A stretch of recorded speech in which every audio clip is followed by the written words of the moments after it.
Pessoal, e agora o outro trabalhador, também tido como um trabalhador que presta serviço, mas não tem vínculo empregatício, é o estagiário, como nós estávamos falando anteriormente.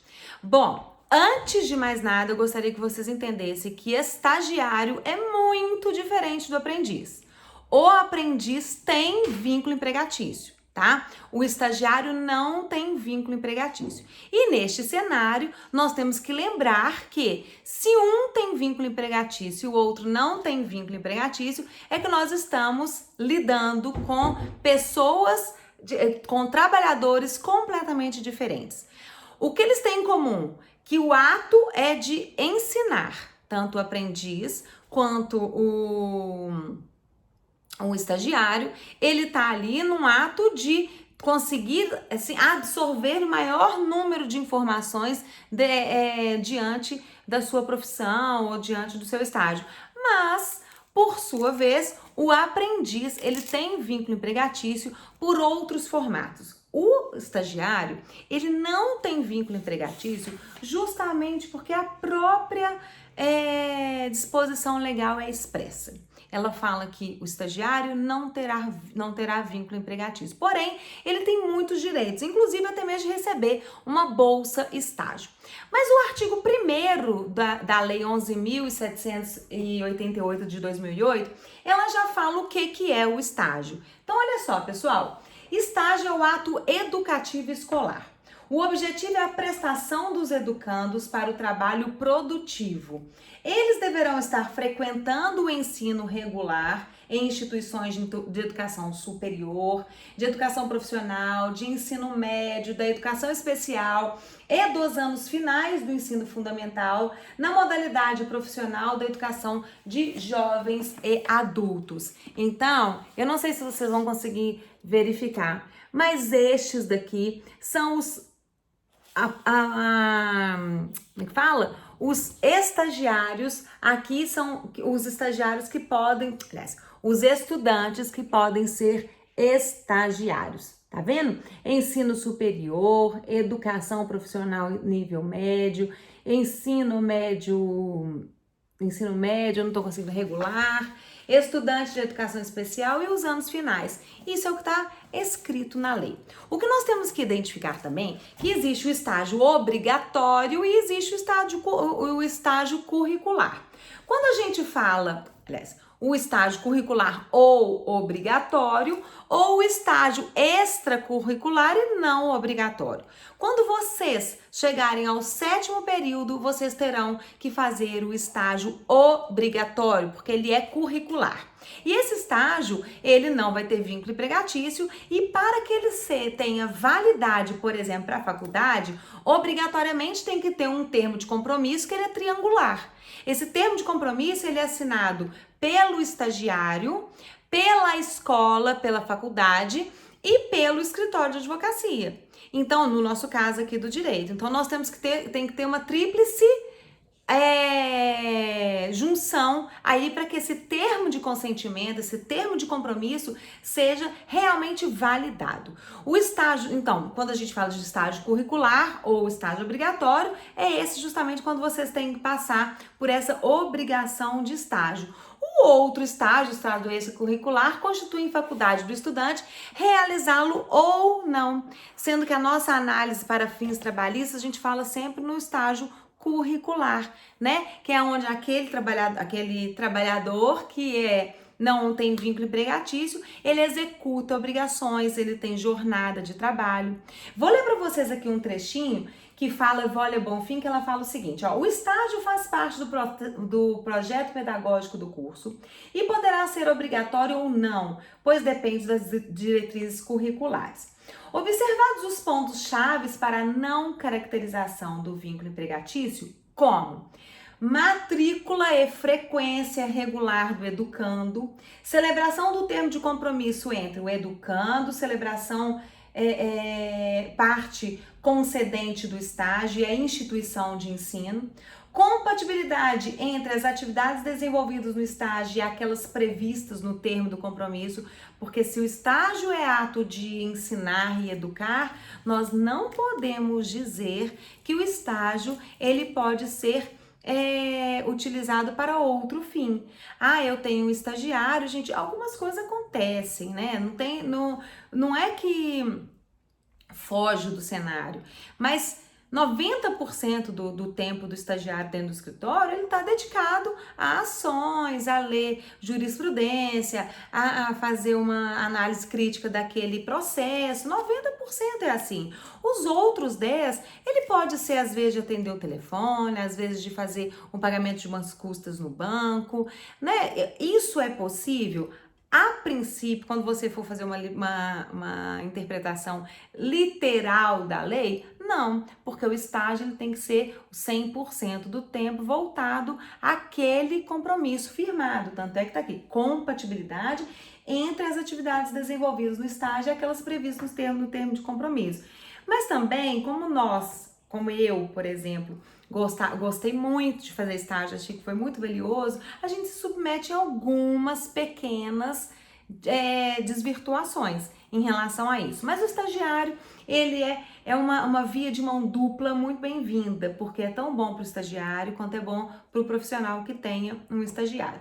Continuando aí, o acompanhamento efetivo pelo orientador da instituição, por isso que todos os semestres, a partir do 7º período, vocês terão alguém acompanhando e assinando, né? O coordenador do curso geralmente é quem assina. A parte concedente estará desobrigada da legislação trabalhista, inclusive da anotação da CTPS. A jornada, pessoal, olha só, a jornada de atividade será ajustada de comum acordo entre a instituição e a parte concedente, devendo ser compatível com as atividades escolares, não podendo ultrapassar 4 horas diárias e 20 horas semanais. Calma, você vai falar assim, mas como assim eu faço 30 horas? Só que para os alunos na modalidade profissional da educação de jovem e adultos, 6 horas diárias e 30 horas semanais, no caso do ensino superior. Ok? Então, por isso que você lá do fórum faz suas 6 horas e sem problema algum, porque não é possível que o nosso judiciário, logo o judiciário, iria estar burlando a nossa legislação 11.788 de 2008, dos escraviados, dos estagiários, tá, galera? Então, nesse sentido aí, é o estagiário sem vínculo empregatício, porque a própria legislação, assim, expressamente colocou. Então, nesse setor, os detalhes da lei do estágio estão aqui. Acho que vocês não conseguem averiguar, né, gente? Fica longe, fica. Mas vamos ver. Às vezes vocês conseguem, ó. O que tá dizendo aqui? Que no meio tem os detalhes da lei do estágio, tá? A duração pode ser no máximo de 2 anos. Não poderá exceder 2 anos, tá? Exceto se for portador de deficiência, que tá lá no artigo 11. O estagiário nunca será remunerado. A remuneração do estagiário chama bolsa. Bolsa é diferente de remuneração. Então, por isso que quando a gente fala que o estagiário não é empregado, é porque ele falta para ele a onerosidade. Porque para o trabalhador ser considerado empregado, ele tem que ter a onerosidade. E o empregado e o estagiário não tem onerosidade, ele tem a bolsa estágio. Tá? E é isso, o estagiário nunca será remunerado, ele vai receber uma bolsa ou outra forma de contraprestação que venha a ser acordada, sendo compulsória a sua concessão. Então, você pode dar qualquer outra forma de contribuição. É obrigatório você receber lá no núcleo de prática jurídica uma bolsa estágio? Não, ali é um estágio curricular, ali é uma obrigação de estar. Você pode compensar aquele estágio de 2 horas semanais com o estágio em um escritório de advocacia. E aí, esse escritório estará obrigado a te pagar essa bolsa ou uma contraprestação qualquer que seja, como diz aqui na própria lei, é obrigado o pagamento da bolsa estágio, mas não existe valor mínimo. Beleza? Então tá, sempre que o estágio tenha duração igual ou superior a 1 ano, é assegurado o período de recesso, que são as férias, que deverá coincidir com o período de férias escolares.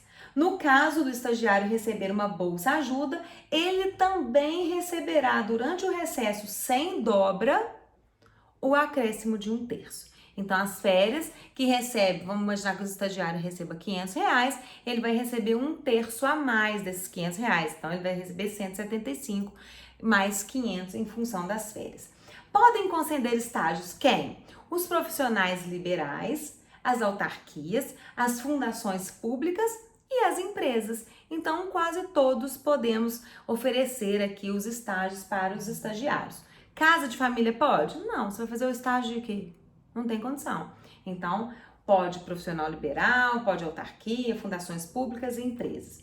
O estágio jurídico, quando não obrigatório, deverá ter o pagamento através da Bolsa Auxílio.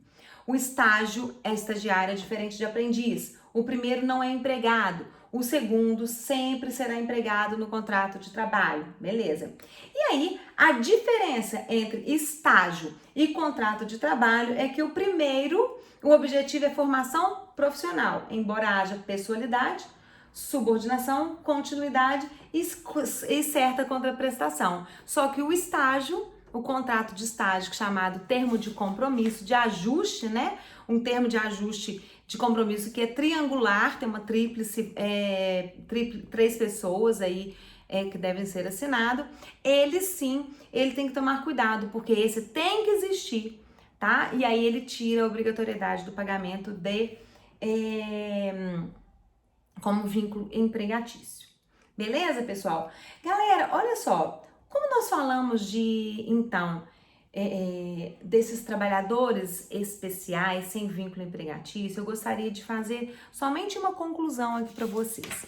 Nunca podemos esquecer que por mais que uma pessoa tenha uma roupagem escrita ou dita que ele é um trabalhador avulso, que ele é um trabalhador autônomo, que ele é um trabalhador eventual, que ele é um estagiário, eu gostaria de chamar que ele é um voluntário, não foram essas pessoas que nós estudamos? Eu gostaria de chamar a atenção para vocês é que uma vez ele tendo toda essa nomenclatura, esses termos de ajuste, esses termos de compromissos assinados e tal, isso não livra a pessoa que está sendo tomador de serviço ser amanhã condenada por vínculo empregatício, porque eles podem estar como eu disse, né, na aula anterior, num véu, numa modalidade de eventual, de autônomo, de avulso, de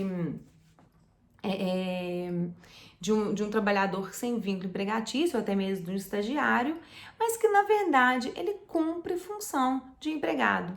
Então, neste cenário, agora já levando só lá pela questão do processo do trabalho, quando você tiver que anunciar que aquele trabalhador ele é empregado e você quer confirmado o vínculo empregatício, você tem que entrar com uma reclamatória trabalhista e pedindo vínculo empregatício, né? Porque é o início de quando a pessoa trabalha, executa uma função e não tem carteira assinada, o início de tudo para se bater o martelo de que a pessoa era empregada é o pedido de vínculo empregatício. Tá? Então, só fazendo um parêntese aqui, eu gostaria de conversar a respeito dessa questão. Bom, pessoal, tem um outro cenário aqui que eu gostaria de conversar com vocês. Deixa eu ver qual meu livro tá aqui atrás, tá? É sobre os adventícios. Vocês já escutaram falar sobre os adventícios? Não? Olha só, os adventícios são empregados com todas as garantias trabalhistas. Tá? Agora eu já estou falando de um cenário diferente dos nossos trabalhadores. Eu estou falando de pessoas que são chamadas de adventícias porque elas prestam serviços fracionados. E aí eu vou ler um trechinho aqui do livro da Wöhler von Finn. Todos os trabalhadores que executam seus serviços de forma intermitente, no dia, na semana, no mês ou no ano, são chamados de adventícios. Assim, são adventícios os empregados que trabalham nas bilheterias dos teatros, pois executam seus serviços em apenas algumas horas do dia, apenas alguns dias por semana. Da mesma forma, os garçons contratados de forma permanente para excesso de serviço, apenas aos sábados e domingos, pois trabalham somente nesses dias. O empregado contratado para trabalho por 1 ou 2 dias ou 2 meses para atender a demanda de Natal, a colheita, a substituição de um empregado que está de férias, etc. Estes são chamados de adventícios e são empregados com todas as garantias dos direitos trabalhistas. Continuando, Orlando Gomes fala o seguinte, classifica os adventícios em 2 categorias: safristas, de estação ou sazonais, para demandas intermitentes, por exemplo, empregado contratado por um hotel de veraneio apenas pelo período de alta estação, ou empregado contratado apenas para a colheita, ou empregado contratado para o Natal. E B, suplentes, para substituir pessoas regulares. Exemplo, trabalhador contratado para substituir o empregado que está de férias, ou trabalhador contratado para substituir a empregada que estava grávida, gestante, saiu de licença maternidade. E esses são chamados de empregados adventícios. Segundo Orlando Gomes, existem 2 modalidades: o safrista ou sazonais, que são aqueles que entram dentro da empresa em momentos sazonais mesmo. Por exemplo, a fábrica de chocolate na época da Páscoa. Ela precisa de uma contratação de mão de obra maior. Então, pode chamar um adventício, trabalha por um contrato temporário, né? Tido também chamado como intermitente, que ele pode ir e vir. E aí, ele tem direito a todos os direitos trabalhistas, óbvio, porque ele vai ter aqueles quatro requisitos. Ou então ele pode ser também considerado adventício, como Orlando Gomes, suplente, porque ele vai estar substituindo alguém. Bom, discordamos, aí olha só o que a Wöhle Bonfim fala. Discordamos, né? Discordando não, fiquei doida. Porque eu ia falar desta, aí eu falei, discordamos desta classificação, pois não compreende os empregados contratados em regime de tempo parcial. Assim que nós vamos também estudar. Assim como os que trabalham apenas aos finais de semana, mas todos os meses durante todo o ano, dentre outros. Os contratos de trabalho intermitentes ajustados por escrito também submetem os empregados à sazonalidade exigida para a caracterização do adventício. Então, também são adventistas os empregados com contrato intermitente, na forma do artigo 452-A. Entretanto, os adventícios normalmente têm previsibilidade de repetição e periodicidade do serviço, mas os intermitentes não têm previsibilidade alguma, pois a convocação é aleatória e pode ocorrer ou não. Esse último parágrafo, eu acredito que vocês não tenham entendido muita coisa, porque nós não estudamos o contrato do intermitente, que vai ser também algumas aulas um pouquinho mais pra frente, tá, pessoal? Mas esse cenário que eu quis dizer para vocês, que os adventistas, se alguém disser a vocês que a pessoa é adventista, então ela é porque ela tem contratos em épocas sazonais, ou então com aquela mesma empresa, ou então ela está substituindo alguém. Mas esse trabalhador, ele tem todos os direitos, inclusive a carteira assinada. Ok, pessoal? Olha, espero que vocês tenham um ótimo finalzinho de semana e que o final de semana de vocês seja pleno, muito bom e feliz, tá? Beijos enormes!